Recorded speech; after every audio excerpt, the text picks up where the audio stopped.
Twongeye kubasuhuza mwe muteze amatwi CM45 TV1, mwebwe mutarakora subscribe turabasabye mukore subscribe kugira ngo dukomeze kwaguka mu muryango mugari wa CM45 TV1. Muri iki gitondo mbanje kubasuhuza kugira ngo mbagezeho ubutumwa Minisitiri w'Urubyiruko n'Umuco Abdallah yavuze kuri Yago. Minisitiri w'Urubyiruko n'Iterambere ry'Ubuhanzi Dogiteri Utumatwishima Jeanne Paul Abdallah yasabye RIB kureba niba abarimo Yago batarimo kurengera ku magambo bari kuvuga ku mbuga nkoranyambaga.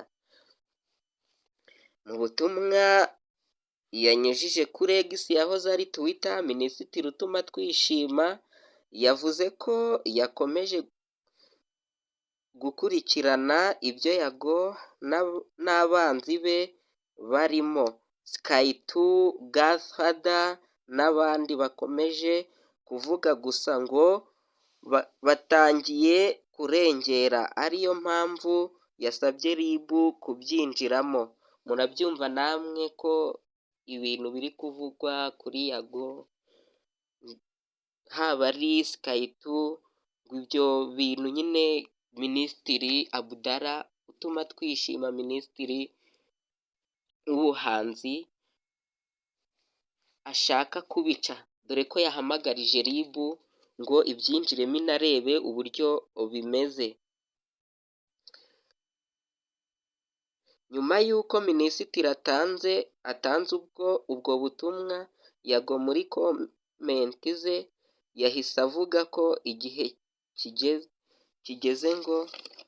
kigeze ngo urwango yagiriwe rumenyekane, kuko ngo azizwa gufasha abanyarwanda.